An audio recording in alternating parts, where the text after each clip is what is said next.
That makes two of us. Pink and Vico hot off a first place finish in FNCS Qualifier 1. And if history continues to repeat itself, this team will have the upper bracket spot secured. And who knows, they get that early qualification throughout the upper bracket win in your in format. But they just need to continue to build that momentum here today. With their spot already locked in, they just need the bare minimum, just like a few other teams that we could pick out in this lobby. Right, and with just about 25 minutes left to queue up for your final matches, you kind of have to, you know, make that decision on which ones you're going to play out. Are you trying to get into that last lobby? Do you kind of want to get into a lobby that's going to play a little bit more aggressive so you can just farm those little placements you need? When it's all about series points, you really just want to get the best placement you possibly can, as many points as possible.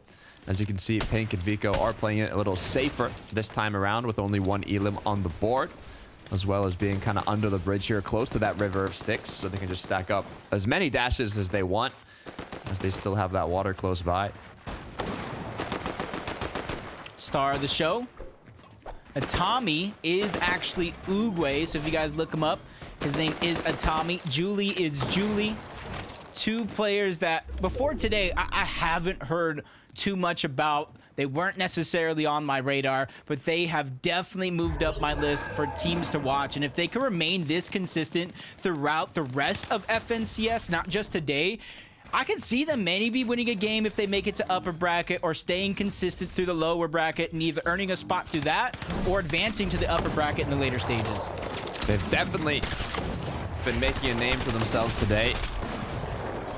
And we'll see if they can continue that forwards as we take a quick look at what Ve1ryy was able to do as well. Another big duo that we've seen time and time again. Ve1ry's Shakeoff. We're looking quite healthy with 500 damage above the threshold. And they are also going to be making use of kind of more of the uncongested side here to make a rotate through with that river of sticks. You can see the zone's a lot more spread out when you're kind of around this Grim Gate area, as everybody has that freedom to use those dashes, so the rotates are not as difficult. Yeah, this is a team that needs at least a top 150 placing on the leaderboard after the day is over. They missed out on any points through week 1, so it's kind of leaving it all on the line. And with 118 points, they kind of started this game in 126th place, give or take. So they're inside of that bubble. Now they need to maintain the little bit of consistency throughout these next couple games to remain in that bubble. Uh-oh. Something went wrong here. There was a full duo. Now it's just Julie as a solo. And with no sniper rifle in hand, we're not going to be able to see those headshot snipes yet. As the tick, 56 above, going down quickly. This is going to be quite difficult, especially with the current loadout. Maybe you can get some tags on the players rotating in, but other than that, they're going to need more. Yeah, you can see him taking notice on the bottom right hand, where there was a momentary focus from a couple of teams and players there on that side. That could have been a cheeky chance to get some shots, but now he's just waiting, and you see him continuously falling down that threshold. He is above by 8, but we both know that's barely anything to start to gain you any confidence at all. Skater, Rax now being forced to pop some of their shields here. They're going to use the Flowberry just for the mobility, not to actually get shield. It's now 82 above. A lot of duos in this lobby seem to be struggling quite a bit.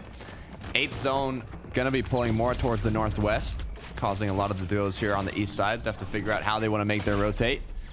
And especially if they can do it in a position where they can once again recuperate those dashes. For Nemo, though, 4 below. Not looking too good. Nah, it's not at all. Like, you can attempt to out heal it, but at the next zone, when it turns right back on, you're gonna start to have to worry about it yet again. Legendary Banana is gonna come out, does have a mini, but it's not gonna be enough to out heal the Storm Surge and get the necessary damage. Nemo's trying to do the same thing, finally gets the banana off, so he can take the first tick. He is rising slowly but surely with that HP. Just a couple seconds left before damage will ensue, so he needs to start getting proactive of where he's going to land his own shots for Storm Surge. Gotta be careful. Shots from the teams above, from the sides. Not having any shield, you get tagged once and your opponents know that you're low. You become an option. It was actually Julie, though, who was able to pick up 1. 2 solos now. Might go head to head. Nemo just 1 shot away, though, from being eliminated with 50 HP. You gotta be careful as he chooses to continue alongside the edge of the zone. Drop the 22. 2 takes away. from getting eliminated here. And you guys thought Storm Surge was over. Well, it's not over just yet. We still need a couple players that do need to go down within these next couple of zones. As soon as it activates, you see Nemo grabbing together what he can, what he earned by getting some of those eliminations. Minis pop, big pot, so he can save the Flowberry Fizz simply for its utility, but it does look like timing isn't going to be on his side, so he's going to choose to pop the Flowberry Fizz a little early, get some rotation. Once he makes it there, that's when he can worry about everything else, Storm Surge and the rest of his shields. Gotta be careful though, without any materials. He's basically playing a zero build at the moment, using the natural environment to cover himself from his opponents, but it will only last so long as we take a look at Vico and Pink once again, who are looking like one of the more healthy duos in this lobby. Legendary loadout. Flowberry Fizz once again popped. We can see the common theme of mobility in this current meta. As Ve1ryy is now up above, looking to hold on to height. Yep. It's Fire Bro and Ve1ryy. Kind of looking down from above, Flowberry Fizz, and honestly, I was about to say it might be a little bit too soon, especially with zone pulling up, but they could quickly drop down, try to get ahead yet again, so that way it makes it a little bit easier. As Sined's not having that same easy road. Grols was lost literally seconds ago. He chose to play as a solo, knowing he can't be hero because that would have cost him his own game. Shark Splash is getting put to good use. Gonna put him back up to almost full HP and shield. You can see he dipped his toes in the water to get those 3 dashes as well. Even has some bananas they can use to kind of stay in zone a little bit. As the dashes come through, going ahead. Has to be careful though, as everybody has the same plan in mind. They want to recuperate those dashes. So these are some dangerous waters now. There's some piranhas in them. You have to be careful as Julie is still clutching it up. This whole late game, basically, every single moving zone as a solo, now with just bandages left. Yeah, these are crucial points because just as easy you could have got down before placement points, wasting 20 minutes in a game like this, but Julie is making this all worthwhile. These solo points are huge, but Pink, he's able to get 2 along with Vico, facing adversity on the other side, but they get another knock onto Shaco's, but Pink goes down. It's all up to Vico by himself, but no worries. He has that legendary banana and a quick edit on the other side, but as soon as he goes for his shots, he gets pressured from the high ground, forced to pause, breathe, reassess the situation before he continues moving forward. Shots from above, players on his wall. He has to decide what's the game plan here. Good news is with that banana, with those chug splashes, there's a little time to breathe.